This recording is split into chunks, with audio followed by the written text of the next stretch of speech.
จะเป็นยามเสาร์เด้อเนี่ยจะเป็นตอนเสาร์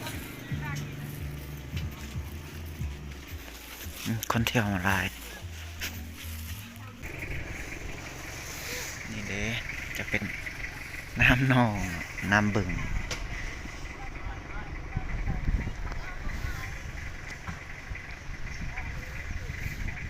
นี่แหละวันหอยสิสวงเฮือ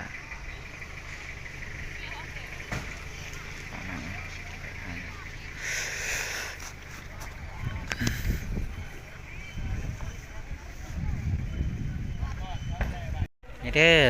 อันนี้เป็นมือที่3แม่เจ้าเป็นมือสุดท้ายผู้ขากับขายเครื่องว่าวลายคอเหี่ยวคือเก่าเอาอย่างเด้เจ้าด้วยนี่เด้คืออาหารของผู้ขาอาหารของอ้ายเนาะแต่ว่า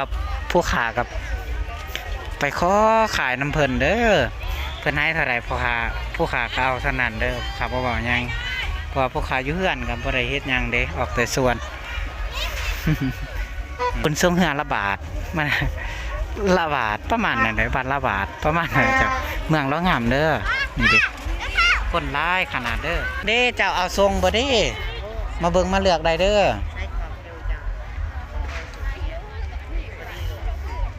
เลือกได้เด้อเจ้ากลางคืนผู้ขาก็นอนไอ้นี่แหละนี่นอนในดินนี่เด้ส่วนเฮือผู้ขากับไปอยู่บุญส่วนเฮือแต่ผู้ขาบ่ได้เบิ่งเขาสวงเด้อว่าค่าเผาห่านเด้อเอาอย่างเด้จ้าเสื้อผ้าบ่เด้เขามาเบิ่งมาใส่ร่องกระไดเด้อเอาตัวใดเด้อันนี้เหรอ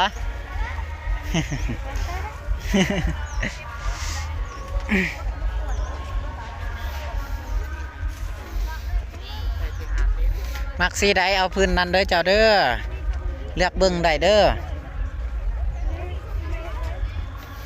เดี๋ยวมักตัวนี้บ่เดี๋ยวถามราคาให้เด้อเท่าไรเด้นี่อ้ายไอ้เบี้ยง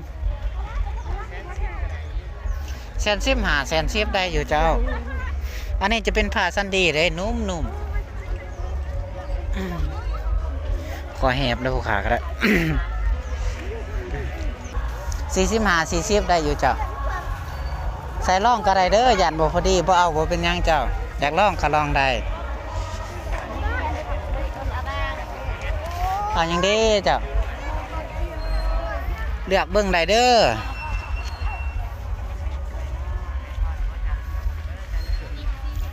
ได้เสื้อผ้ามากตัวใดก็เลือกได้เด้อ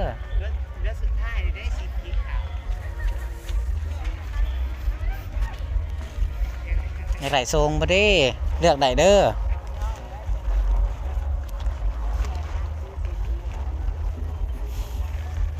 เอาอย่างเด้เจ้าเข้ามาเบิ่งมาเลือกได้เด้อต่างคนต่างอย่างเมื่อได้เด้นี่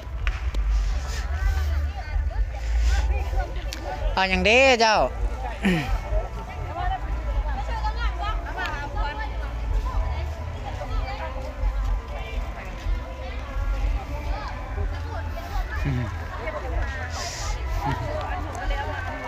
เลือกได้เด้อ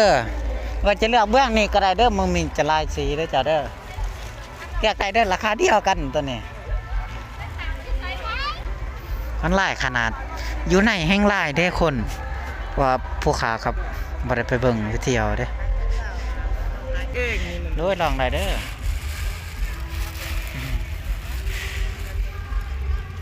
เด้อเอา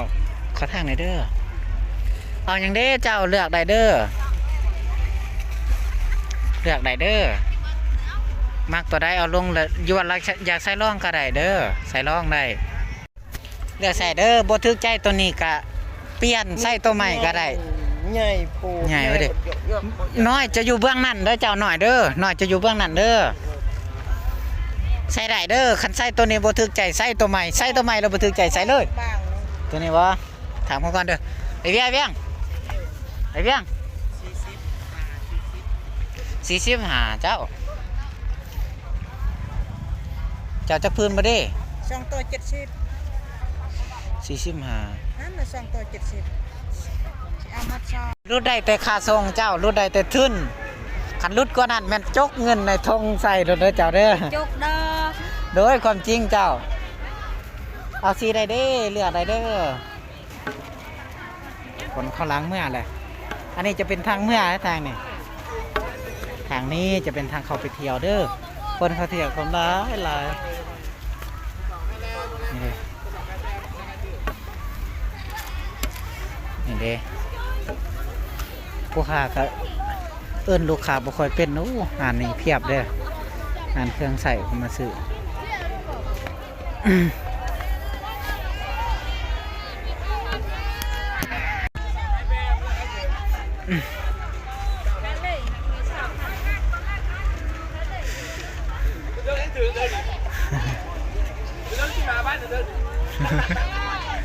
มือไหนพี่เด้อมือไหนพี่เด้อนี่เด้นี่เด้ เขาตื่นได้ยังวะ หลายขนาดคนเพียบ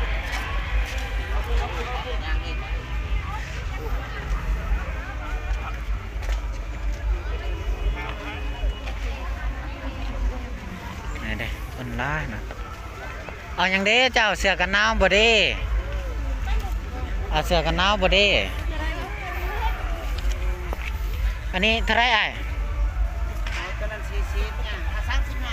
40กับ35ก็ได้เจ้าเอาบ่เด้ตัวนี้ได้อ่ะราคาเดียวเจ้าเอาตัวใดได้เลือกเอาเด้อผ้าห่มมัน40ได้เจ้าเราจะขายราคาส่งเลยเพราะว่าเฮาสิเมื่อเด้นี่ตัวนั้น35ได้เจ้า35ได้ผ้านุ่มๆได้เจ้าพกผ้าสบายเวลาเฮาซักนี่ก็มันบ่ยากเด้เจ้าเอาเพิ่นได้เด้เลือกเด้อหรือว่าอยากได้เสื้อผ้าก็ได้เด้ออยากได้เสื้อผ้าก็อยากใส่ร่องก็ได้เจ้าบ่เอาบ่เป็นหยังเจ้าใส่ร่องได้เลือกเด้อผ้าห่มได้เอาพื้นได้ดีเด้อาจจะเอาตัว40หรือว่า35ก็ได้ตัว40นี่ผ้านุ่มๆเด้ตัว35ก็นุ่มคือกันเด้อเจ้าเด้อเอาตัวใดเด้เอาจากพื้นเด้มิไอ้นี่คนหลังเหมือนร้ายเลยเด้เอาอย่างเด้เจ้าเข้ามาเลือกมาเบิ่งได้เด้อดูว่าอยากใส่ร่องก็ได้เสื้อทหารเฮาเจ้าให้ใส่ร่องได้เจ้าแต่บ่ให้เอาเมื่อร่องเจ้าคันเอาเมื่อก็ได้ต้องได้จ่ายเงินก่อนเด้อเข้าไปเบิ่งไปเลือกได้เด้อมักสีใดเอาสีนั่นเด้อคันว่าใส่แล้วบ่ถูกใจใส่ตัวใหม่แล้วบ่ถูกใจใส่ต่อไปเลยเด้อใส่ให้เบิ่นหันก็ได้ใส่จนกว่ามันจะถูกใจนั่นแหละ เลือกเบิ่งได้เด้อ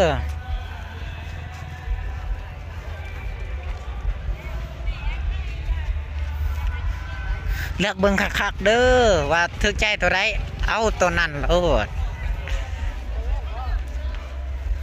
เลือกเด้อหรือว่าอยากได้ทรงก็ได้เด้อใส่ร่องก็ได้เด้อทรงอันนี้คันบ่ถือมาเปลี่ยนได้เนาะถ้าเฮาบ่เมื่อเด้อมาเปลี่ยนได้เพียงแต่บ่ให้ป้ายมันเสียตอนนั้นพอโดยอยากได้ทรงแซมบ่เด้เลือกได้เด้อซื้อให้ไผเด้โอ้ยอันนี้จะเป็นทรงผู้ชายเด้เจ้าทรงผู้หญิงมันจะอยู่เบื้องนี้เด้อหรือว่าผู้หญิงก็ใส่ได้ใส่ให้โลกมันจำมันเลย นี่นะเลือกได้เด้อตัวยืดวะตัวยืดจะอยู่โอ้ยบ่ได้ตัวยืดจะได้อยู่แบบนี้จ้ะตัวยืดคือสิบ่มีนี่